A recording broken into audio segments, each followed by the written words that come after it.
Hi, this is Esther with Discover Your Origins. In this video, I'm going to take a look at the 1850 U.S. Census.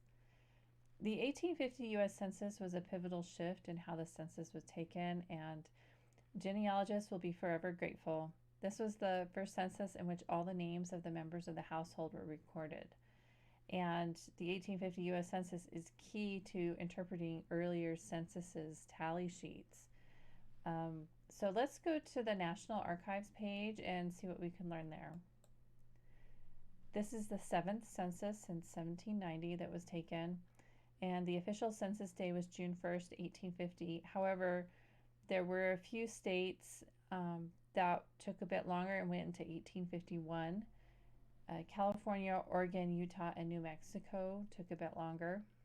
The U.S. Marshals and their assistants were the ones who took the census, and they reported it, of course, to the Secretaries of the Interior.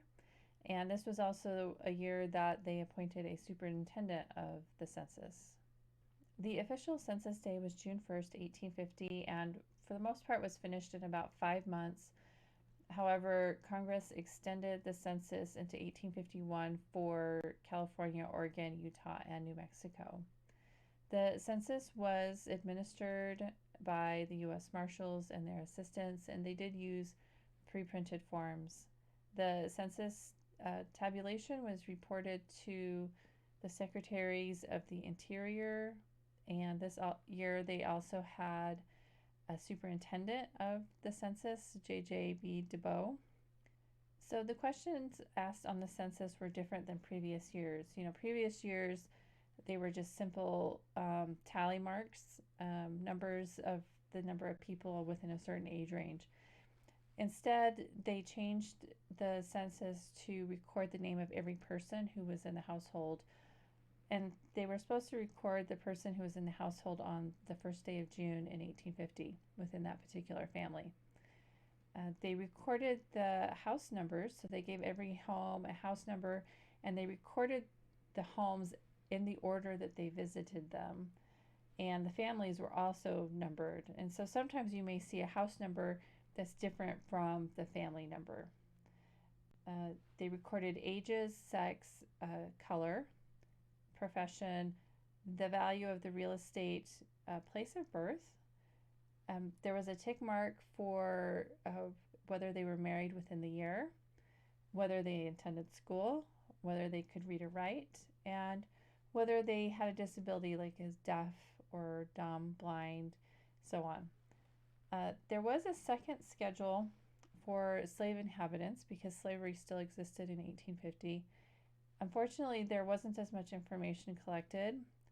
The only name that was recorded on the slave schedule was the name of the slave owner, the number of slaves, the ages of the slaves, sex, color, etc.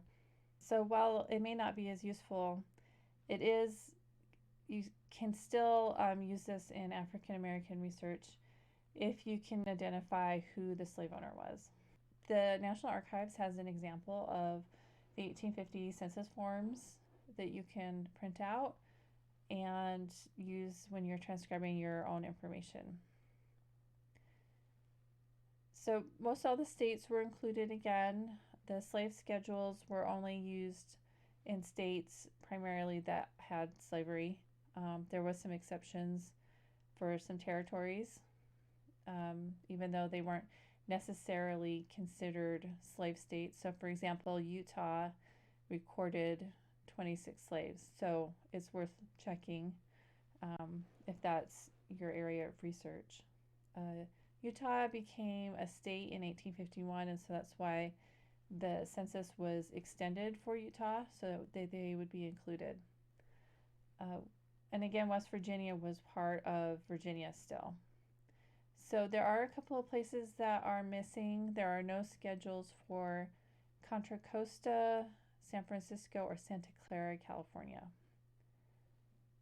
The census, of course, has been digitized and is available on all the major genealogy sites. Utah did have a territorial census officially, and it's online at Family Search. So let's go to the Wikipedia page that reported the statistics and has a little bit more information. So the overall population of the United States increased about 36%. So there was quite a bit of growth from the previous 10 years. The total population was about 23.2 million. The most populous state was New York, and the least populous state was Florida.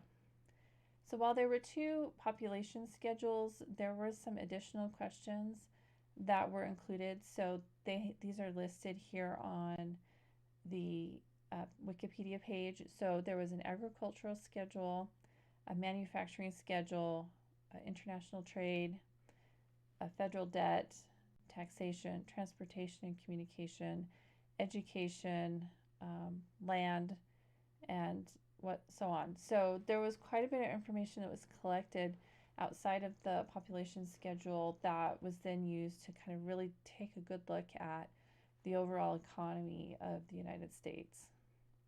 And so you can look at some of these extra schedules and kind of see what was happening in your ancestor state. You know, the agricultural and manufactured production information kind of can give you an idea of what was happening as far as the economy in the state where your ancestor was living.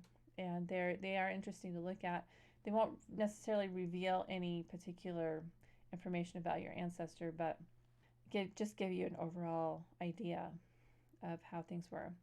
So once again, Wikipedia has some more statistics for each state and also major cities. And once again, New York City was the most populous city. So you can go to the Wikipedia page and kind of take a little bit closer look if you need. So we're going to look at somebody that we've looked at a little bit before, Colby Ross. You know, we know that he was born about 1813, probably a few years earlier, died 1882 in Athens, Limestone, Alabama. And if we scroll down, we can take a look at what we know about his family. What we know about Colby Ross comes primarily from the 1850 census. And it's the 1850 census that acts as a bridge to the earlier censuses.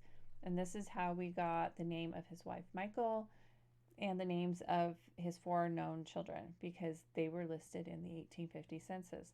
So let's go and actually look at the census. So here it is. So you can see here at the top of the page of the census, you've got a stamped page number. You have more distinct locations. So this says District 4. The districts, at least in Alabama, correspond to plat maps from when the state was originally surveyed. It gives you the county name. It gives you the day the census was taken. So this says 5th of November, 1850. So once again, you can see that the census took longer really than you might have expected. But it's within the 5 months of June 1st. You can see the name of the assistant marshal. And as you scan down, you can see the names of the individuals, their ages, their gender, and where they were born. Now, the families are generally grouped in families, but you have to be careful not to assume that everybody is actually related to the head of household in the way that you think. You can make a reasonable assumption on most families, but there may be somebody with a different name, and you'll kind of wonder, you know, how are they related? So let's scroll down and look, and Colby Ross is down here at the bottom of this particular sheet. You can see it's household 163, family 163, and here he is, Colby Ross, age 44, male, born in North Carolina, and this far column here indicates that he couldn't read or write, so that's how we know he couldn't read or write. And Michael, his wife, also, you know, we can clearly see that's an F, that's a female, 42 years old, born in Virginia, also can't read or write. And then they have their children. We've got Cynthia Ann, Thomas, and Patience, who we also assume to be Parthena. Now there's one more child, and so you need to look, if your family is towards the bottom of a sheet or the top of a sheet, you need to look at the previous and succeeding the next page to see what's going on. So up here at the very top is William Ross. age 9, male, born in Tennessee. So you can see that none of this family was born in Alabama. So, they had migrated in from Tennessee. So there's no relationship statement, so we're just making an assumption. And later census records show relationships, but in this case, it doesn't. So let's go look at my blog article. And I transcribed them to make it the information I collected a little bit easier to see. And so here it is, the family. Now, the previous census in 1840 indicates 4 unknown male children, and they are not here in this family group in 1850. The oldest unknown male child may have left home, possibly a couple of the others, they would have been old enough, but it's also possible that they died. We don't really know. But it's through this family group here that we were able to assign some of the accounts from the earlier census, in particular 1840, and just kind of work our way back to the earliest known record for Colby Ross. Colby Ross is part of a research project that I did to see if he was the father of Darthula Ross, and there is no Darthula here. She would have been about 10 years old, we're assuming, about the age of this patient that's listed in the census. And based on everything that I've been able to research, Colby Ross is probably not the father, but it still posed an interesting question to try to find out if he was. So I always recommend that you go back and look at the people living around your ancestor to see if you can learn a little bit more. And when I scan through, I recognize names that show up in my family history later. So for example, this Venable here. But this German Gray shows up in the Colby Ross family later. And his son in particular, Squire Gray, shows up in the Colby Ross family later. So I will explain that a little bit as we go along in reviewing the census. Also, if we go to the next page of the census, there are quite a few people on the census that have the last name of Malone. And for example, here's a James Malone. And one thing that I didn't realize until I located the property that Colby Ross owned was that he lived next to or near the Malone family cemetery. So they were definitely neighbors. They most likely knew each other, probably interacted. And really all of these people would have been within reasonable distance of the Ross family. Now, if we, let me go back a page, and you look at some of these tick marks. So if you look at this first narrow column, and let's zoom in, you can see that there is a couple that was married within the year of the census. This William Osley and Martha. So if you didn't have a marriage date for this couple, you could reasonably estimate that they were married about 1849 to 1850. So that is one thing that is useful about the 1850 census if a couple may have been married within the year. Anyway, I hope that was helpful about the 1850 census and how you can use this census in particular to look at the earlier censuses of your ancestors. We'll see you next time. Bye.